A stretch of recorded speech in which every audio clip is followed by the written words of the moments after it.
Hey, okay, friends. Doc South here. Oh, yeah, yeah. Look at that. I chopped my head off there a little bit. Well, sliced it. Yeah. That wouldn't feel good, would it? Oh, my gosh, no. Let's see.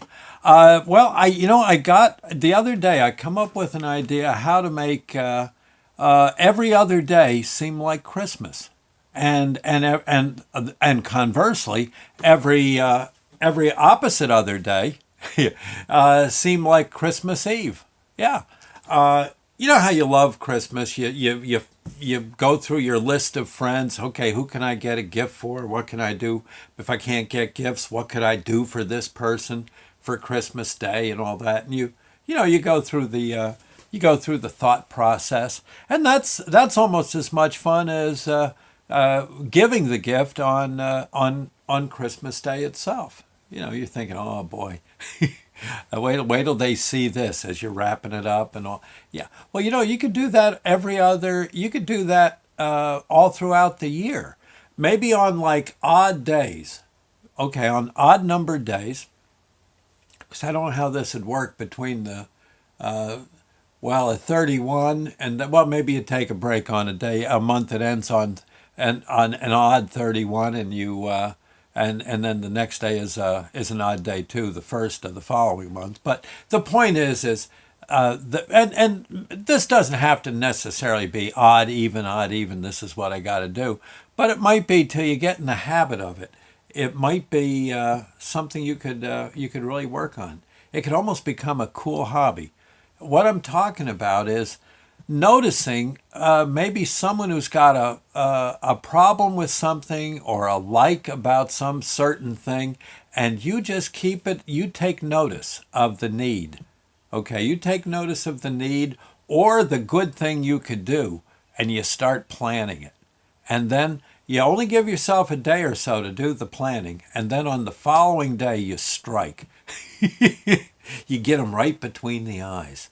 Ah, huh? Yeah, I'm just saying. I think, for instance, say you see someone who has maybe a medical issue, and they aren't feeling good. You look at them, oh my gosh, they look like they're kind of sickly and with whatever it is. And normally they're healthy, and you kind of say, well, maybe you ask, hey, what's up, and maybe they'll tell you, oh, I've been having this awful bellyache. I don't know, I can't.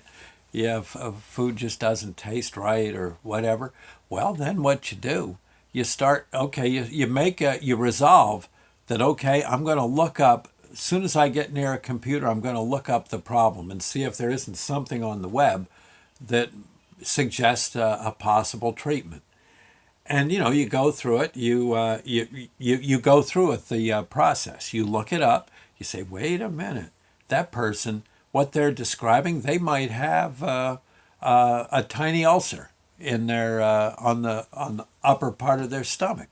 I mean, okay. Or say it's a car, and you know about cars. You might want to think about it again. You could consult the web, and you look and you say, okay, that could be their muffler. That rattle they're hearing might be the muffler. They hear it whenever they rev the engine, a kind of a rattle under maybe the muffler's lost a bolt. And then what you do is you email them, or if you run into them on a regular basis, day-to-day basis or close to it, you hit them with the thought that, hey, that muffler problem, did you ever check? You might have a muffler clamp not on. Or have you tried going to a proper enterologist? And you suggest one, maybe one you've been to, if it was a stomach issue. You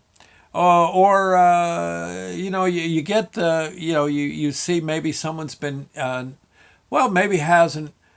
Maybe they're kind of just sitting reminiscing. Maybe by talking with them one day, you hear that, gee, they really miss how their mom made onion soup.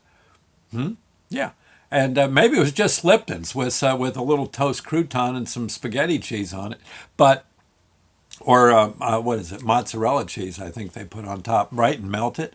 Well, you find a recipe and you send them the darn recipe. Yeah, yeah.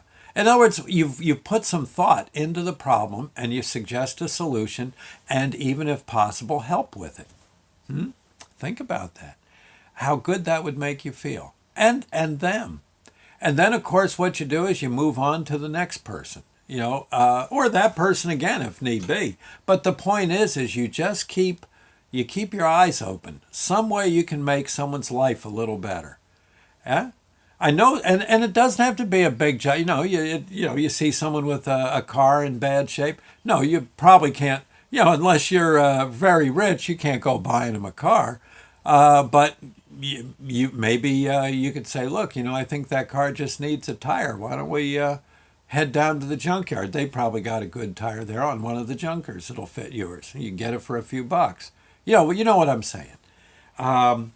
Maybe they haven't. Maybe they're feeling a little glum because they haven't gotten out much. Maybe an elderly person. Yeah, you call them up. Hey, you want to go for a ride? Sure. I mean, if they're an ex-gangster, they probably wouldn't want to go for a ride. Yeah, that might not be the thing to say. but if it's someone in town that's sort of homebound, they might like to get out and drive up to the Water Gap and back. Maybe stop at Hot Dog Johnny's for a few laughs. I'm just saying. It's a thought. Anyway, I'm going to start. I think going to try working that hobby. I like the idea. People have done that for me. There's been people, saw that I needed a turntable. They got me a turntable. Yeah, or a CD player, or like that. Or next thing I know, the mail comes and I got a CD that I've been looking for. Right. Okay. So yeah. You get the idea. And honestly, it makes your day to think someone thought enough of you to do that. I don't know. There's a fellow made me a website. I don't need the website anymore because I don't have the station, but it was mighty nice of that person to do.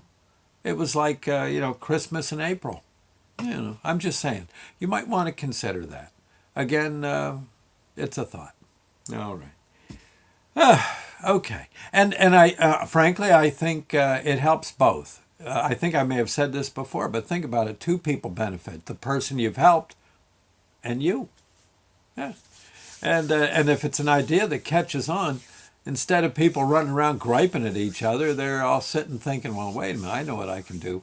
Oh, and by the way, if the person doesn't appreciate the gift, well, that's no big deal. You tried. Maybe try again a little later on. Yeah. Go like that. Don't worry about it.